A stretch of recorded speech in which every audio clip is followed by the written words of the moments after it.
What was the purpose of writing this book, Wild Dreams? The purpose is to inspire young people to get into natural science.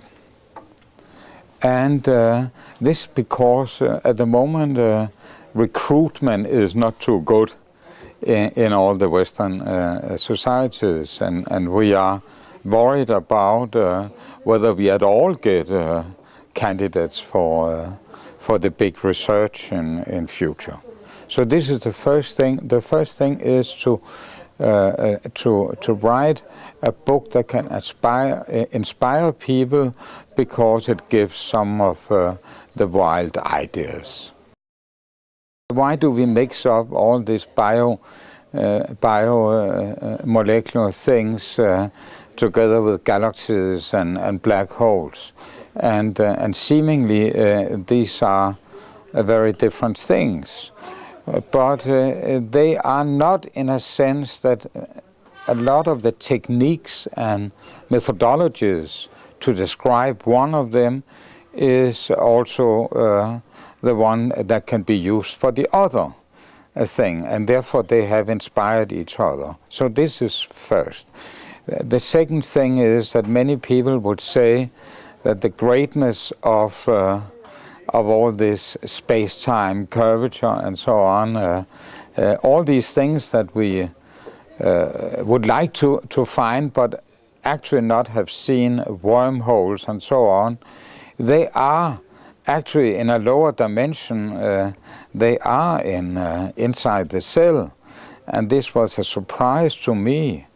You say the universe is in the cell, or what? Yeah, the cell itself is a very big universe, and to consider if some proteins that we have studied very much, and I describe very much in the book, a protein in the cell is something like a solar body, a star in the galaxy.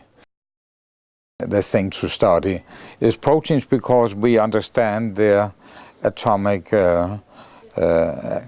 structure, and they are on the mesoscale of complexity. While if you take the cell, it's a completely kind of different thing. Exactly like stellar dynamics is very different from galaxies. Everybody will say it, because, and therefore one is a very good example of the others. So therefore you ask, secondly you ask, have you found any of these weird topological things that could appear as, or they are partly seen in the solutions to Einstein's field equations. So, and this has inspired me very much in looking for it in the biophysical field, and especially in the cells. And therefore, in the cell there are a lot of canal systems that facilitate movement of proteins from their construction and from their birth, you can say, in the ribosome out to the edge of the cell. It's a huge travel, and it's something that you will hardly see a star is doing throughout the galaxy. But actually there are, I understand, there are quick runners also among the stars. But it is certainly a thing seen in the cell, and it's important with some topology like the Golgi apparatus that has a lot of wormholes, you can call them. And then Holger, are you there? Holger will say that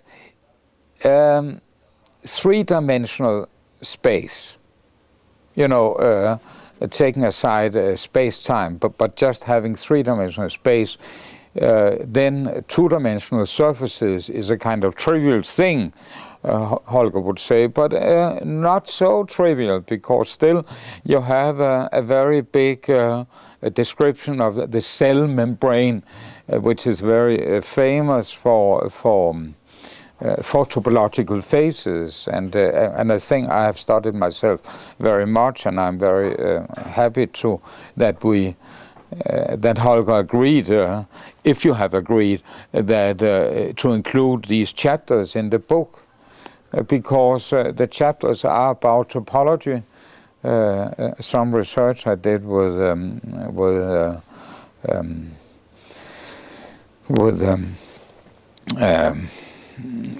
some colleagues, John Ibsen and Sten Markvarsen, and this is things that in America they consider it quite a very fine science, and actually we also got it out here 10 years ago, and it is science about using differential geometry and things that you have usually seen in space-time, I mean, typical things for the universe. These things we have employed for the cell membrane, and many people have done differential geometry, but not the Gaussian, not just the mean curvature, and they are two different things. So I'm very much into the Gaussian curvature, and there Holger would say, well, that is kind of a trivial thing. It is just the Euler number. It just it's just a characteristics, but still, it turns out that it's very much the evolution of life, where you first have one single cell, and then it divides up into many small cells. It's very important with the pH value and the phase diagram there of topology, because the Gaussian curvature, the coefficient of the Gaussian curvature is changing very much through the first stages of life. What is the book describing about life? Yeah, about life.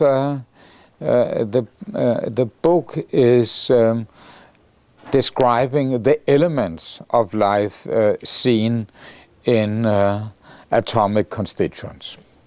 And then it is the necessity of quantum calculations in the life processes.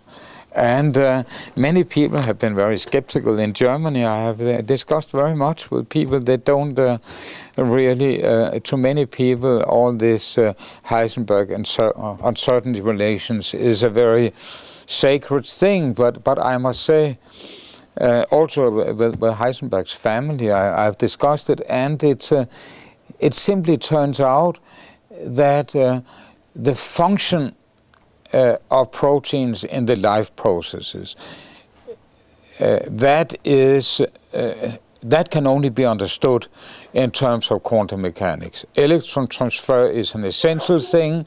For many proteins, a tunneling process is a very important thing. Let me give one example, and I think I also we mentioned it in the book. Alcohol dehydrogenase has people discuss, but this is the breakdown of alcohol. It's a very important thing in the liver of our body, and for the wine and beer industry, it goes the opposite way. It builds alcohol from sugar. We know that from the fermentation, and that is an essential thing, is the quantum mechanical, the tunneling. In the case of breaking of alcohol, it is the hydride H minus tunneling through. It is yeah. Okay, so that is a very controversial issue. Yeah, it is, because you're actually saying that life is atomic structure. More or less. Maybe I'm wrong. Yeah, the chemistry is exactly as we discussed before here. The chemistry is is really nuclear coordinates. I mean, where is this alcohol molecule, and where is that, and where are the enzymes that are arranging these decomposition or these processes, and therefore these things are given, of course, by the molecular coordinates that are again given by the bulk chemistry, the nuclear coordinates. But then there are the electronics, and therefore people will there really be very because neuroscience says that it's electricity firing in the neurons, but you're saying it's quantum. Yeah, there are try explain that. Yeah, what does the book say about that? Yeah, that is very interesting. Yes, it is. There are some things, and Holger has kind of seen that thing. We have discussed it with Thomas Heimburger. He says that it is just solitonic. You can say they are also quantum solitons, but classical solitons that are the signals in the nerve system, and there we would rather say classically and or in a conservative wisdom, we would say that it is opening and closing of ion channels.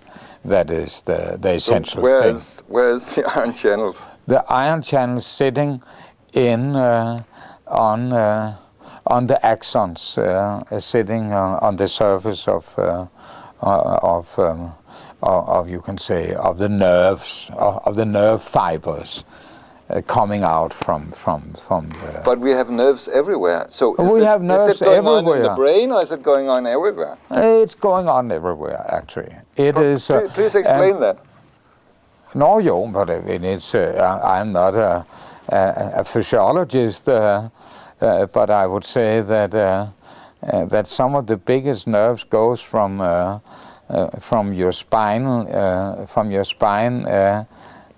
all the way down, or from the brain down through the spine, all the way down to your big toe, and this is one axon. It is beautiful, and this is then filled with ion channels, and some people will say this is solitonic, fast transport. And okay, so there are different things, but anyway, if it is opening and closing of ion channels, then it's very much quantum mechanical calculations that are needed. And wouldn't you say that, Holger? But now it is a controversial thing. Many people at this point, many people at his institute would say that. That it is perhaps some classical solitonic equations. Some chapters of the book is models of the brain, and this is neural networks, and this is random neural networks, and it is nerve fibers and so on. All these things are also described in the book, so it's certainly of interest whether it's one mechanism or the other mechanism. And also the synaptic, the whole synaptic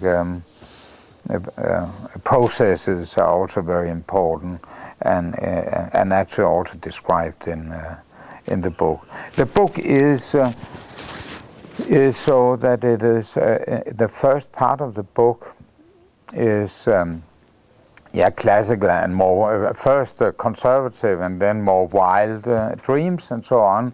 But all the big calculations that I didn't want to avoid, they are pushed to some appendices, and I'm a little bit sorry, but this is a whole bunch of. It is a kind of. It's a little bit of a mess because there are so many formulas, and even to.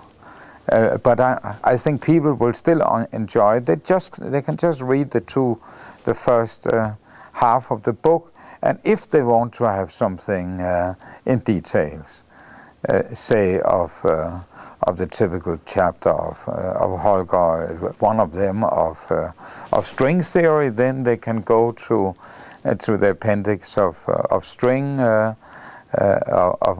calculations, and hopefully they will be satisfied with some of these equations.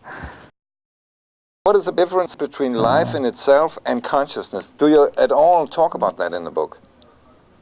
Yeah, that's a hard thing, because many people are, and I just pushed in, or we Holger, we took certainly a little bit controversial. We took some pages from some project description that we have been used for getting some money, and this has a little bit to do with you can say consciousness, but this is a little bit dangerous word in itself, because how exactly to define it. But it is true that we have used something, the structure of microtubuli. And this is the cytoskeleton, and this is also, in that sense, many people are talking about quantum mechanics and so on in that respect, and therefore they have spoken against this this consciousness, because quantum mechanics will be too much fluctuation. But then you have a new concept. I just mentioned it. We have, Holger, I hope that you agree that we have we have mentioned this thing called quantum protectorate, and the quantum protectorate is something that that could guarantee some islands of quantum behavior without interference from the that will destroy these quantum behaviors, and this is something that has been used in condensed matter theory, and I have not myself really created anything here. I used what the literature has proposed, but we have just mentioned it. So that's kind of interesting thing. I still I myself have concentrated more on the physical, on the biochemical processes. If biochemistry is in the bottom of the atomic, sort of. If this is something happening on the atomic level. Yeah. No. Yeah. But, okay. So if life is there. Already, then it's also here. Yeah. I would not call it a bottom, because this is molecular, of course. But you're right. Important of the molecules is, of course, the bonding. Mm-hmm. And the bonding, the ability to create bonds and so on, say, for instance, hydrogen bonds, it is a key element in the catalysis and in life processes. Definitely. And for instance, we talked before about alcohol dehydrogenase, but we can also talk about basic proteases, I mean, what is called digestion. And this is proteins cleaving up, or enzyme proteins cleaving up other proteins, or cleaving up other biomolecules. And this, of course, is a very important thing in the body, or in the cellular processes.